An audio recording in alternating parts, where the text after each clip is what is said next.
Was the biggest takeaway from yesterday, like you guys having a chance for the first time to fire some questions towards Cole Kmet and then also listen to what Ben Johnson had to say about Cole Kmet? It seemed to me more about Cole's personality and his willingness to do whatever is necessary for the team more so than like what he brings as a special football player. No disrespect to Cole, but that kind of seemed to be one of the bigger exchanges / takeaways of the day yesterday. Yeah, I think you're right on that, Carm, because, well, we hadn't heard from Cole publicly since Colston Loveland was drafted, and we're wondering to ourselves and aloud, as the team was, like, how's he going to react to this? And we know that, right after he was drafted, the Bears called Cole Kmet to let them know, you're still a big part of this offense, you're still a valued member of this team. I think that should have put a lot of things to bed right then and there, but it's inevitable that this is his replacement. Like, that's how it works in the NFL. So to hear from Cole talking about the here and the now, what he can do to contribute in 2025, and solely focusing on this year. He's already been paid. He's not in a contract year. He has that cushion.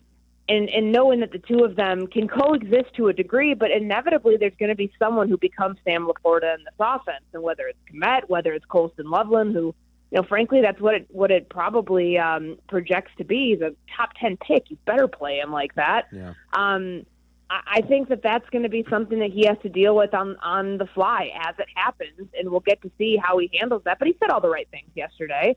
They really didn't talk much about Colston himself and what a teammate he's becoming, and we're not seeing him out there on the field because he's still recovering from that AC joint surgery. But I think for Cole, it's knowing that he's still a valued member of this organization and by this coaching staff, even if his role is going to change.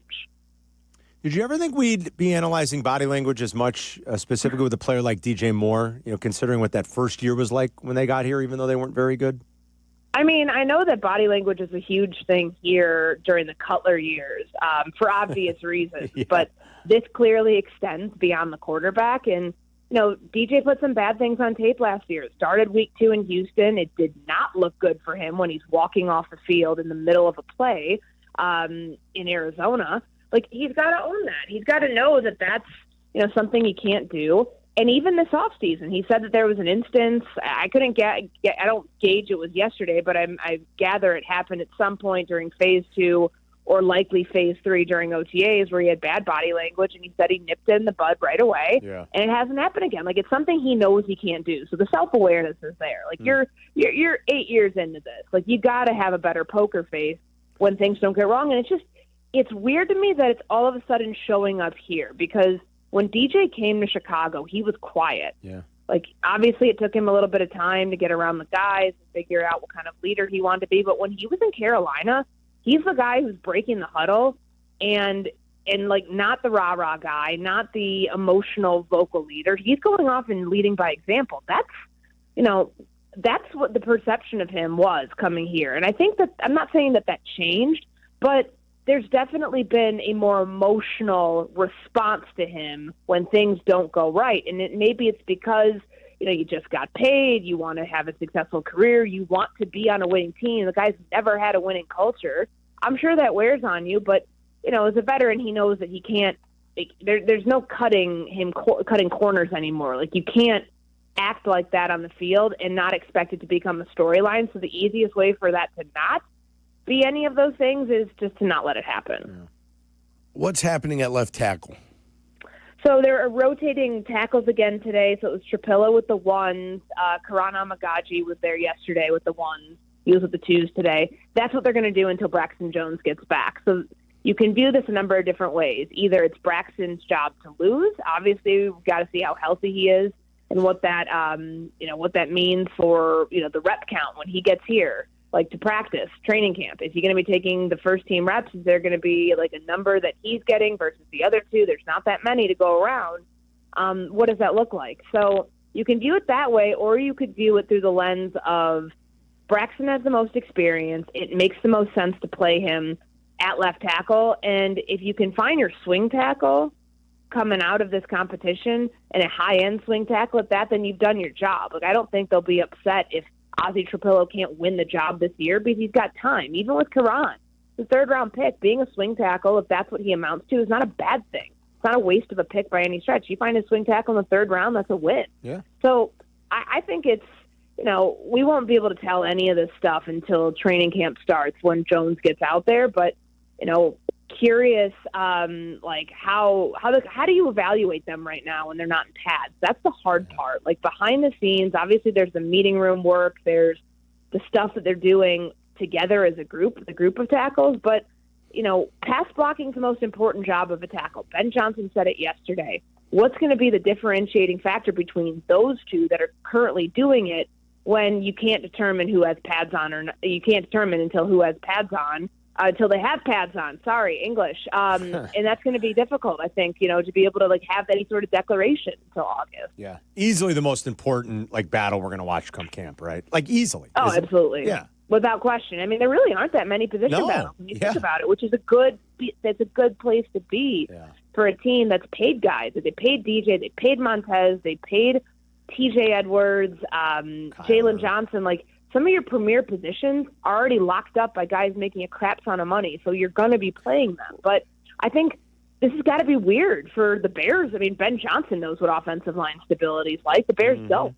So it's got to be a out-of-body experience for Ryan Poles as he's looking down at the offensive line during practice and knowing fully that 4 spots are set. You don't have to mess with any of those 4. You know your 4 starters. That's not been the case here the last couple of years. Yeah. So it's the first week of June, Courtney. So to what level should we wonder or be concerned that Kyler Gordon's got something that won't allow him to practice at this point? I saw him out there today. He was there for stretching. That was the first time I'd seen him in uniform during stretching, but then he went back inside. So that's probably a better sign if you can be out there. Because we haven't seen him in the last couple of weeks. He has a soft tissue injury. Same thing with TJ Edwards. He was out there today and then went back inside. So well enough to be able to stretch with everybody to go through the warm-up, and then they're probably going to do individual conditioning work and work in the training room. But I think those are all encouraging signs, knowing what they're dealing with. I don't know what you glean out of these. I know it's hard. Like you said, you're not talking about padded practices. The one thing I think you could take away from just listening to what you guys have reported being there, boots on the ground, is that Ben Johnson's serious. And if something doesn't look right, he lets them know. But is the offense, have you seen, I don't know, have you seen a progression as this OTA period has gone on the last couple of weeks from this offense?